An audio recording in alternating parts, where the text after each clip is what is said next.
This is taken from research that Polaris has done. Bill Robinson has contributed the numbers and the data for this. This is NATO's military spending estimates from 2004. This is NATO's documents. We don't have to go out and find it. NATO does it for us. And here's a ranking of their top spenders in terms of real dollars, all converted to the same currency, the US dollars for 2004. So we'll see United States is number 1, France is number 2, the UK, followed by Germany, Italy. I put Russia in there for comparison. Number 6 is Spain. Where's Canada? Number 7. So we're easily in the top 10. Number 7 in terms of real dollars, in terms of firepower that we can buy and use in our military in the world. The Luxembourg gamut, what they do is they use a little trick because they compare it as a percentage of GDP. That is how much military spending we use as a percent of our overall economy. Because in their view, we should be spending as much as we can. It's never enough. And that's when you use a percentage of GDP, when you want to spend as much as you can. If you use real dollars, I think my view is you spend only as much as you need. Only as much as you need. And therefore, spending in terms of real dollars makes much more sense. I'm going to show you the trends over the last few years that have been happening in defense spending. And you'll see that this chart is truncated, because I've only taken it up to 2005. Now I'm going to show you in a second where the spending is going. Bill Robinson put this together for us. This is all converted dollars into billions of 2005 dollars. So we're comparing apples to apples here. In the 1980s, you see where the big increases happened up until 1985. You see actually much of the increases came from Trudeau. Not nearly as much under Mulroney. But it was Prime Minister Trudeau that put a lot of the increases in defense spending into the late 1980s, reaching its peak right here at 1990. End of the Cold War. Berlin Wall falls. Communism is over. Finally, we can have the peace dividend that we were all promised. Okay? So here's, and you can see what's coming. So the peace dividend begins. All countries of the world in the West are beginning to decrease their budgets, and it begins to decrease throughout the 1990s. Now, we were promised, always promised, that that money would go to social programs. Of course, we know that's not what happened. The government slashed all of our social programs throughout the 1990s and the debt and deficit hysteria during that time period, right until we get to about 1998, 1999, when we first started posting surpluses in the federal budget. And at this point, money was put back into defense. And as a women's organization proved in their data, much faster than any money going back into social programs, defense was winning the lion's share of the benefits of the period when surpluses began to be posted back. Around this time, there were stories about Canadian soldiers going to food banks and whatnot, and policy shifted. And that was in fact true that Canadian soldiers had been undergoing a wage freeze throughout much of the 1990s. Meanwhile, the senior officers and the generals were getting very generous increases in theirs. But Art Eggleton, to his credit, rectified that. And today, a new recruit, if he comes in, say about 18 years old, no university education, by the end of his 3rd year in the military, he's earning more than $40,000, about $41,000 a year. Now, do you know what the national average of all full-time employees in Canada is? About $40,000. So a 3rd-year recruit in the Canadian Forces today, maybe 21 years old, earns, it's the same, if not more, than the average of the entire Canadian workforce. So those issues have been put to rest. Who don't have subsidized housing. So, and that doesn't include all the tax-free breaks and all the subsidies. So, I'm not begrudging that, but what I'm saying is that problem doesn't exist anymore.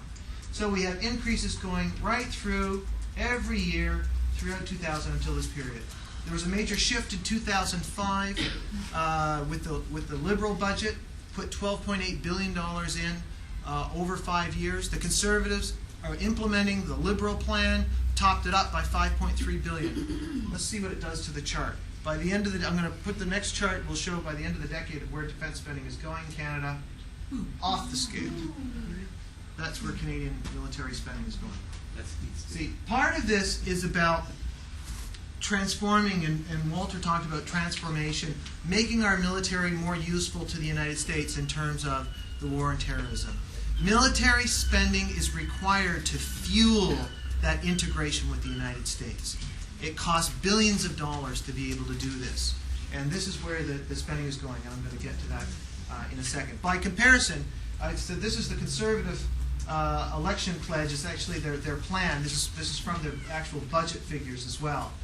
You want to just by comparison to see what the Liberals were going to do? I mean, this is not just the Conservatives thing. Here's where the Liberals would have taken us. So not much difference, right? The difference between the Liberals and the Conservatives is not too much. And I have to point out that actually this line here was also approved by the NDP, because you remember this was the so-called NDP budget in 2005. This was the nail biter in May. You remember when whether the government was going to fall. That was in that budget. So this is where you see the Liberal NDP budget of 2005 is the red marked one. Just to show you what's happening with that, it'll be 21.5 billion by 2010-11.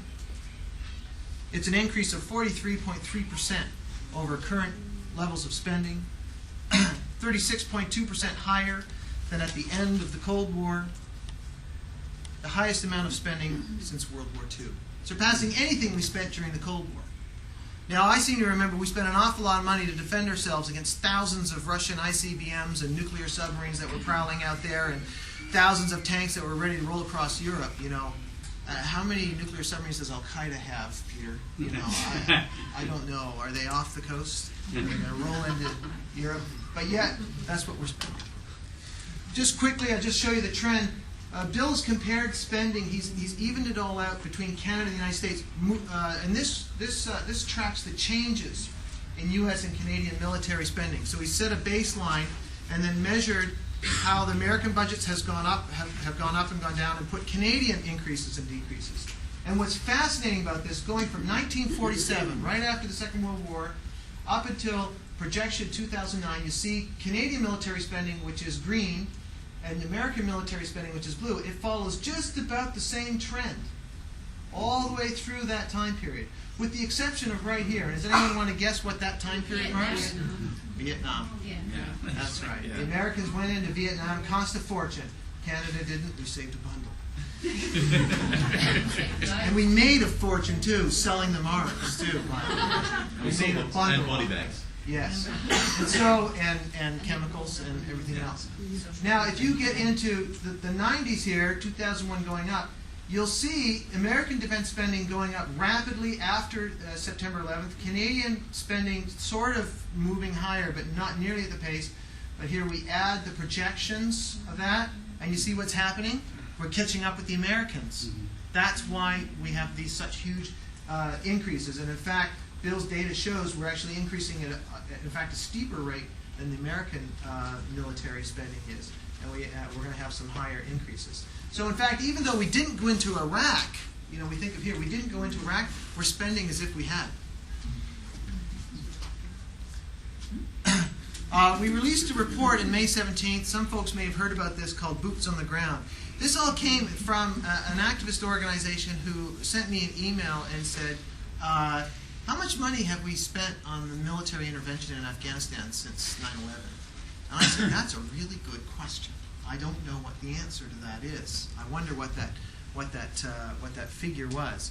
So we asked Bill to go through the numbers using D&D documents. They break it all out by mission, and we figured out how much we'd spent since then. So the main points we found: Canada spent $4.146 billion on military operations in and related to Afghanistan since September 11th, 2001 terrorist attacks against the United States. Now let's put this into some kind of context. That's a lot of quid. Afghanistan and related operations have accounted for 68% of the total money, $6.1 billion, we spent on international missions during the same time period. So just that, all the money we've spent on international missions, Afghanistan has consumed 68% of it. And this harkens back to some of the figures that we were hearing as a single mission military. Here I want to make a note: we are using full costs. There's two ways to measure this. There's incremental costs, which is the cost that you would pay for additionally to occupy the country or go to war. This uses full cost, which includes all the salaries and the training and everything. So it's a measurement of the full cost of this. During the same time period, we devoted only $214 million, or 3% of spending on international missions to United Nations operations, the Blue Helmet missions. 68% to Afghanistan, remember, which is NATO and is now under the U.S.-led Operation Enduring Freedom. During the same time period, only 3% went to the United Nations. Canada currently contributes only 59 military personnel to UN missions around the world, as Walter pointed out, while approximately 2,300 troops are stationed in Afghanistan. And as Peter has pointed out, we could be doing a lot more for the UN, but we're sitting on our hands on it. We were once a top 10 contributor. We now rank 50th out of 95 countries currently contributing military personnel to UN missions. All this data is available from Boots on the Ground, which is available on our website at ceasefire.ca, and I encourage you to take it down.